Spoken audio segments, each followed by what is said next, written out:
ඉතින් මේ වගේ රිලා කරදරයක් තමයි අපිට තියෙන්නේ. ඔන්න ආයිබෝවන් යාළුවනේ අපිට ගමේ එක YouTube channel එකෙන් මේ මගේ බඩින්ගුරු කොටුව පෙන්වන්න තමයි හදන්නේ. අද වැහිබර කාලගුණයක් උදේ ඉඳන්ම තිබුණේ 4ට විතර තමයි වැස්ස පායලා තියෙන්නේ. දැන් ඒ නිසා පොඩ්ඩක් අර වාඩියේ මේ වහල පොඩ්ඩක් හැදුවා වැස්සෙම මම.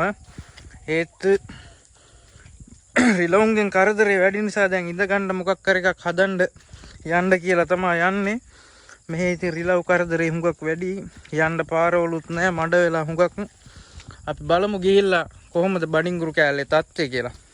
මේ ඉස්සරහින් පේන්නේ මගේ බඩින්ගුරු කොටුව. මේ පාර අර ලොකු වර්ෂාවත් එක්ක පොඩ්ඩක් බඩින්ගුරු කොටුව සවුත්තු වෙලා තියෙන්නේ තැන් තැන් වල. මුලින්ම පොර මුරේ දාන්න යනකොට වැස්ස නැහැ. දෙවෙනියට දාන්න යනකොට වැස්ස වැඩි. ඒ නිසා තැන් තැන් වල ඉතින් පොඩි පොඩි විදියට තමයි බඩින්ගුරු තියෙන්නේ. උනාට දැන් මේකත් රිලවුන්ගේ තර්ජනයට ලක් වෙලා තියෙන්නේ. අපි බලමු ගිහින් රිලව් කරලා තියෙන විනාශය කොහොමද, වාඩියේ තත්ත්වය මොකද කියලා. මම නම් ඉතින් මහ ලොකුවට එහෙම වාඩි පැල් හදන්න දන්නේ නැහැ. දන්නා විදියට මේව කරගත්තා. බලමු අපි ගිහිල්ලා. මේ හරිය ගස් පොඩ්ඩක් මේ බාල වෙලා වගේ පොඩ්ඩක් පොඩි ගතියට තියෙන්නේ. අර පැත්තේ නම් ටිකක් හොඳට තියෙනවා. මේ හරිය පොඩ්ඩක් වැස්ස මේ හරියට පොඩ්ඩක් වතුර ප්‍රමාණය අල්ලනවා වැඩි. අනිත් එක මේ පැත්තට පොහොර දාද්දී ලොකු වැස්ස හම්බ වුණා. ඒ වැස්සත් එක්ක පොහොර හුඟක් දිය වෙලා යන්න ඇති කියලා හිතනවා. පොඩි ඉතින් පාළු ප්‍රමාණයක් තියෙනවා. ඒත් ඉතින් අර උඩහ පැත්තේ හොඳට තියෙන නිසා මේක රැක ගන්න ඕනේ කියලා දැන් ඉතින් වාඩියක්වත් ගහනවා. අද දවසම වැස්ස හේතුව නිසා තමයි ඉතින් මේක ප්‍රමාදුනේ. නැත්තම් අද උදේවරුේ කරන්න තිබ්බ වැඩක් මට. මෙන්න යාළුවේ බඩින්ගුරු බෙද්දට එන අතරතුර හොඳ යාළුවෙක් හම්බුණා. බලන්න කොහොමද සයිස් එක කියලා. නියම ලොකු ඉබ්බෙක්. ඉතින් මේ වගේ උන් දකින්නේ කලාතුරකින්. බලමු අපි රිලව් කාපු ඒවා ටිකක් බලලමු කොහොමද මොකද රිලව් කරලා තියෙන්නේ කියලා. ඉතින් රිලවුන්ගෙන් වෙලා තියෙන හානිය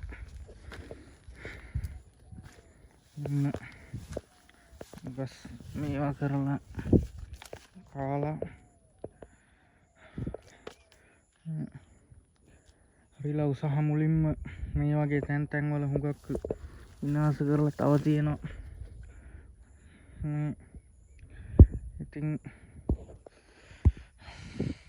ඉතින් මේ වගේ රිලා කරදරයක් තමයි අපිට තියෙන්නේ. බලමු ඒකට පිළියමක් විදියට මම හදාගත්තු වාඩිය පොඩ්ඩක් බැද්ද ඇවිලා තියෙන්නේ කුඹුරු වැඩත් එක්ක. හෙට වෙලක් පෝරු ගන්නක් තියෙනවා මගේ කුඹුරු කෑල්ල. අපි බලමු කොහොමද වාඩිය තත්ත්වය කියලා. ඉතින් පොඩි වාඩි කෑල්ලක් හදාගත්තා. වැස්සත් එක්ක පොඩ්ඩක් මඩ වෙලා තියෙන්නේ. ඉටරේදි පොඩ්ඩකුත් මදි වුණා.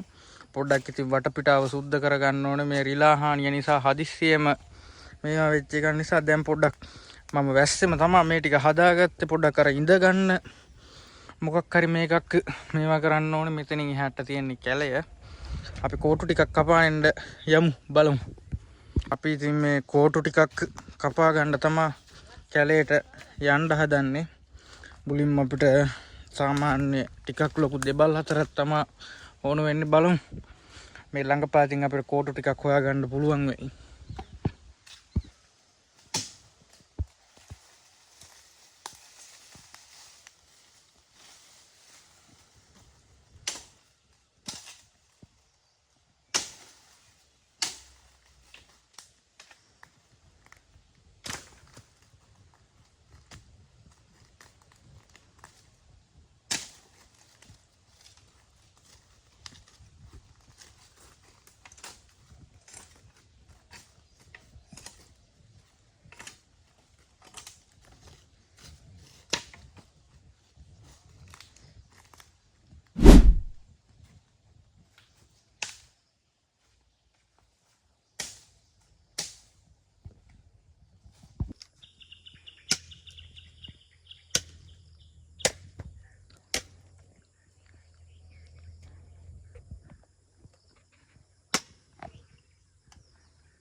හරි යාළුවනේ දැන් අපි මේ ලොකු ලී ටික දාගත්තා.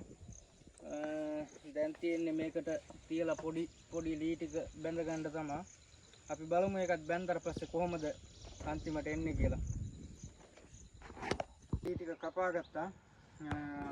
බලමු මේක එකින් එක පිළිවෙලට දැන් පිළිවෙලට කියන්නේ නිකන් තියලා තියෙන්නේ. මේක පිළිවෙලට හදලා ගැට ගහලා බලමු කොහොමද තත්ත්වය කියලා.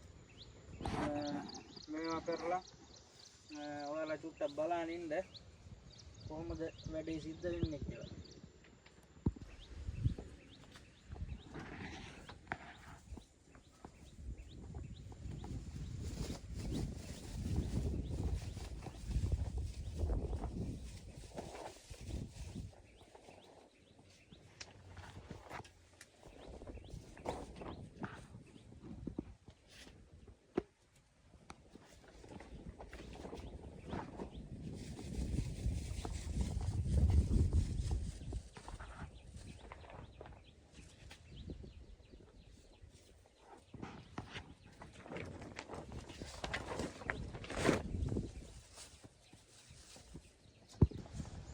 ඔන්න යාළුවනේ ඉතින් අන්තිමට මට හදාගන්න පුළුවන් උනේ මේ වගේ එකක් තමයි.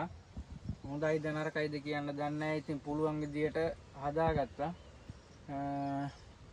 කොහොම තමයි ඉතින් ඉඳගෙන ඉන්න මේකට ඉතින් කාඩ්බෝඩ් කෑල්ලක් දෙයක් දාලා මේවා කරලා ගන්නවා. తాවකාලික මේකක් නිසා මහ ලොකුවට මේවා කරෙත් නැහැ. මම මහ ලොකුවට ඉතින් මේවා හදන්න දන්නෙත් නැහැ අත්‍තරම. අපි ඉස්සරහට බලමු ඉතින් මේකේ තව මොන හරි දේවල් වෙනවද රිලවුන්ගේ හානිය වළක්වා ගන්න කොහොමද කරගන්න පුළුවන් වෙයිද මොකද වෙන්නේ කියලා අපි ඉස්සරහට බලමු. එහෙනම් මාත් එක්ක එකතු වෙලා හිටපු හැමෝටම thank you.